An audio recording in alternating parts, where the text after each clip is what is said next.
전등 스위치를 내리고 침대에 몸을 눕히는 순간 완벽한 휴식이 시작되어야 할 그 찰나에 갑자기 머릿속이 분주해집니다. 오늘 있었던 일도 아닙니다. 3년 전 회식 자리에서 분위기 띄우려다 갑자기 싸해졌던 그 농담. 중학교 시절 발표하다 목소리가 삑살이 났던 굴욕적인 순간. 그리고 용기 내서 고백했다가 미안이라는 두 글자에 처참하게 차였던 기억까지. 분명 잊고 살았다고 생각했는데 흑역사들은 마치 기다렸다는 듯이 4K 고화질 영상으로 내 눈앞에 재생됩니다. 가슴은 답답해지고 손발은 오그라들며 결국 참지 못하고 이불을 팡팡 걷어차며 소리칩니다. 아, 진짜 나 그때 왜 그랬어? 주변에 물어보면 다들 웃으며 나도 그래 라고 공감하지만 막상 그 밤을 견뎌야 하는 나에겐 이보다 더한 고문이 없습니다. 그런데 여러분, 정말 궁금하지 않으신가요?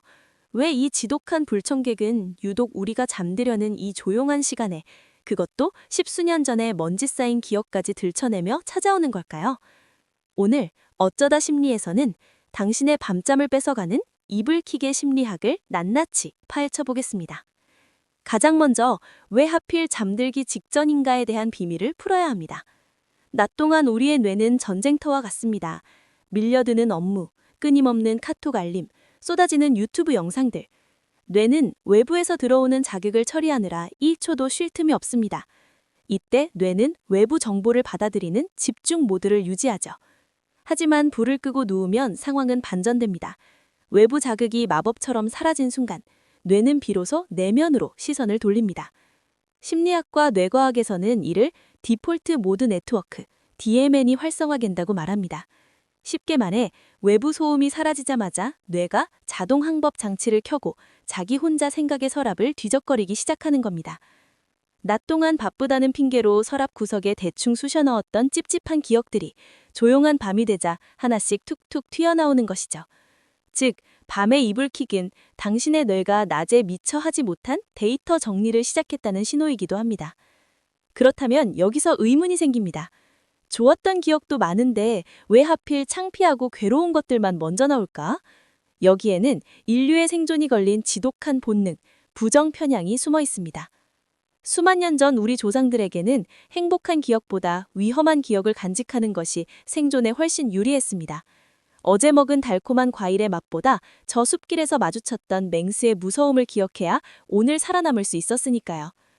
독이 든 열매를 한번 먹고 죽을 뻔했다면 그 공포를 뇌에 깊이 새겨야 다시는 같은 실수를 반복하지 않습니다. 이 생존 본능이 현대인인 우리에게도 그대로 남아 있습니다. 칭찬 10마디보다 비난 1마디가 심장에 더 깊이 박히고 성공했던 100번의 경험보다 단 한 번의 실수가 더 선명하게 각인되는 이유입니다. 잠들기 전 조용한 서랍을 뒤지길 때 우리 뇌의 보안팀은 당신을 보호한다는 명목하에 가장 위험했거나 수치스러웠던 기억들부터 우선적으로 검열대에 올리는 것입니다. 여기에 기름을 붓는 심리 현상이 하나 더 있습니다. 바로 심리학자 블루마 자이가르닉이 발견한 자이가르닉 효과입니다. 우리 뇌는 완결된 일보다 완결되지 않은 일을 훨씬 더 끈질기게 기억합니다. 식당 종업원이 계산이 끝나지 않은 주문은 완벽하게 기억하다가도 결제가 끝나는 순간 말끔히 잊어버리는 것과 같습니다. 우리의 흑역사도 뇌 입장에서는 일종의 미결제 주문서입니다. 그 상황에서 내가 제대로 대처하지 못했거나 해야 할 말을 삼켰거나 결과가 만족스럽지 않았다면 뇌는 이를 미완성 파일로 분류합니다. 그리고는 이 파일을 완결짓기 위해 자꾸만 꺼내서 보여주는 겁니다. 우리가 이불킥을 하며 아, 그때 이렇게 받아쳤어야 했는데 라고 가상의 시나리오를 써내려가는 행위는 사실 뇌가 그 미완성 파일을 어떻게든 완결 상태로 만들어서 서랍 속에 영구 보관하려는 필사적인 시도인 셈입니다. 문제는 이 과정이 반복될수록 뇌는 각성 상태가 되고 수면의 질은 바닥을 친다는 것입니다. 이 지긋지긋한 야간 영화 상영을 중단시킬 3가지 전략을 제안합니다. 첫째, 뇌 속의 파일을 종이로 옮기세요. 잠들기 전 떠오르는 생각들을 노트에 그냥 적어보세요. 이것은 감성 일기가 아니라 오프쇼어링입니다. 뇌 속에서만 맴돌던 미완성 파일을 종이 위로 꺼내놓는 순간 뇌는 아, 이제 여기 저장됐으니 내가 붙잡고 있지 않아도 되겠구나 라고 안심하며 파일을 닫습니다. 심리학자 제임스 페니베이커의 연구처럼 단지 적는 것만으로도 그 기억이 지는 통증은 절반 이하로 줄어듭니다. 둘째, 나를 드라마 속 주인공으로 바라보세요. 심리학의 자기 거리두기 기법입니다. 흑역사가 떠오를 때 내가 왜 그랬지가 아니라 그때의 그 사람은 왜 저런 행동을 했을까라고 3인칭 시점으로 관찰해 보세요. 미시간 대학교의 연구에 따르면 시점만 바꿔도 고통스러운 감정은 사라지고 그 경험에서 얻을 수 있는 객관적인 교훈만 남습니다. 그때의 당신은 그 상황에서 할 수 있는 최선을 다했을 뿐입니다. 셋째, 뇌에게 안전한 신호를 미리 보내세요. 뇌가 기억의 서랍을 뒤지길 틈을 주지 않는 것이 핵심입니다. 잠들기 30분 전부터 스마트폰을 내려놓고 따뜻한 차를 마시거나 조용한 음악을 듣는 수면 루틴을 만드세요. 뇌가 서서히 이완되는 환경을 조성해주면 뇌는 갑작스러운 정적 속에서 당황하여 흑역사를 소환하는 대신 편안하게 쉴 준비를 하게 됩니다. 자려고 누웠다가 갑자기 이불을 걷어차고 싶어지는 건 여러분이 이상해서가 아닙니다. 부정 편향, 디폴트 모드 네트워크, 자이가르닉 효과, 이 모든 것이 합쳐진 지극히 인간다운 반응일 뿐입니다. 오히려 저는 여러분께 이렇게 말씀드리고 싶습니다.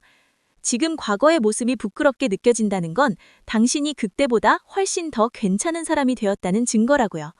기준이 높아지고 성숙해졌기 때문에 과거의 서툰 모습이 보이는 것입니다. 그러니 오늘 밤 또 불청객이 찾아온다면 자책하는 대신 뇌에게 이렇게 속삭여주세요. 아, 내 뇌가 미완성 파일을 정리하려고 애쓰고 있구나. 수고했어. 이제 자도 돼. 오늘 내용이 도움이 되셨다면 구독과 좋아요 부탁드립니다. 여러분의 응원은 다음 영상을 만드는 가장 큰 힘이 됩니다. 혼자만 알기 아까운 이불킥 에피소드나 나만의 해결법이 있다면 댓글로 공유해주세요. 서로의 경험을 나누는 것만으로도 누군가에겐 나만 그런 게 아니구나 라는 큰 위로가 될 거예요. 오늘 하루도 정말 고생 많으셨습니다.